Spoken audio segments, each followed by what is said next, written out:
എല്ലാ ദിവസവും തൻ്റെ വീടിൻ്റെ മുന്നിൽ വിശക്കുന്ന ആളുകൾക്ക് വേണ്ടി ഒരു ചപ്പാത്തി ഉണ്ടാക്കി തൂക്കിയിടുന്ന ഒരു സ്ത്രീയുടെ കഥ കേട്ടാലോ? I am Shefeeq.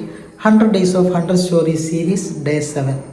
അങ്ങനെ ഒരു സ്ത്രീ ഉണ്ടായിരുന്നു. എല്ലാ ദിവസവും അവൾ വിശക്കുന്ന ആളുകൾക്ക് കഴിക്കാൻ വേണ്ടി വീടിൻ്റെ മുന്നിൽ ഒരു ചപ്പാത്തി ഉണ്ടാക്കി തൂക്കിയിടും. അങ്ങനെ ഒരു വയസ്സായിട്ടുള്ള വൃദ്ധൻ, ദരിദ്രനായിട്ടുള്ള ഒരു വൃദ്ധൻ വരും, ആ ചപ്പാത്തി എടുത്തു കൊണ്ടുപോകും. പക്ഷെ ഒരിക്കൽ പോലും ആ സ്ത്രീയോട് ഒരു നന്ദി വാക്ക് ആ വൃദ്ധൻ പറഞ്ഞിട്ടുണ്ടായിരുന്നില്ല. മാത്രമല്ല, അദ്ദേഹം എന്നും പറയുന്ന ഒരു വാക്കുണ്ട്: താങ്കൾ ചെയ്യുന്ന പ്രവൃത്തി എന്താണോ അതിൻ്റെ പ്രതിഫലം നിങ്ങൾക്ക് ലഭിക്കുക തന്നെ ചെയ്യും. ഈ ഒരു വാക്ക് കേൾക്കുമ്പോൾ ഈ ഒരു സ്ത്രീക്ക് ഭയങ്കര ദേഷ്യം അനുഭവപ്പെടും.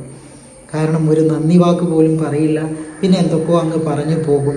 അങ്ങനെ ഈ സ്ത്രീ തീരുമാനിച്ചു, ഈ വൃദ്ധൻ്റെ ശല്യം എന്നേക്കുമായി അവസാനിപ്പിക്കണം.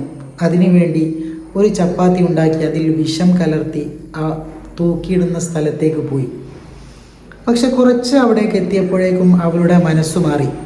എനിക്കൊരിക്കലും ഒരാളെ കൊല്ലാൻ കഴിയില്ല എന്ന് പറഞ്ഞുകൊണ്ട് ആ വിഷം കലർത്തിയ ചപ്പാത്തി മാറ്റി പുതിയ ഒന്നുണ്ടാക്കി അവിടെ തൂക്കിയിട്ടു. അങ്ങനെ പതിവ് പോലെ ആ ദരിദ്രനായിട്ടുള്ള വൃദ്ധൻ വന്നു, ചപ്പാത്തി എടുത്തു. എന്നും പറയുന്ന വാക്ക് പറഞ്ഞു പോയി: നിങ്ങൾ എന്ത് ചെയ്യുന്നോ അതിനുള്ള പ്രതിഫലം നിങ്ങൾക്ക് ലഭിക്കുക തന്നെ ചെയ്യും എന്ന് പറഞ്ഞുകൊണ്ട് ആ വൃദ്ധൻ പോയി. അങ്ങനെ രാത്രിയായപ്പോൾ തൻ്റെ മകനെ കാത്ത് ആ സ്ത്രീ ഇങ്ങനെ ഇരിക്കുകയായിരുന്നു.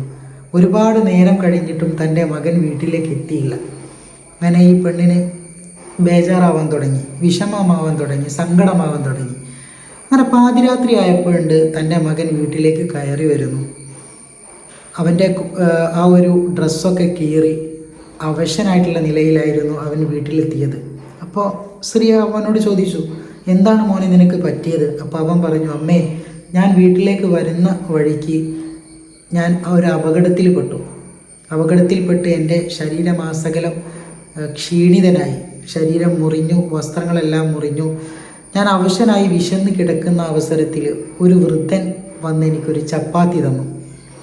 അദ്ദേഹം വന്ന് ആ ചപ്പാത്തി എനിക്ക് തന്നിട്ടില്ലായിരുന്നുവെങ്കിൽ ഞാൻ വളരെയധികം ക്ഷീണിതനാകുമായിരുന്നു, എനിക്ക് ഇവിടെ എത്താൻ കഴിയില്ലായിരുന്നു. അതും പറഞ്ഞുകൊണ്ട് ആ മകൻ ചപ്പാത്തിയുടെ ബാക്കി ആ സ്ത്രീയുടെ കൈകളിൽ കൊടുത്തു. ആ ചപ്പാത്തി കണ്ടപ്പോൾ അവൾ അത്ഭുതപ്പെട്ടു.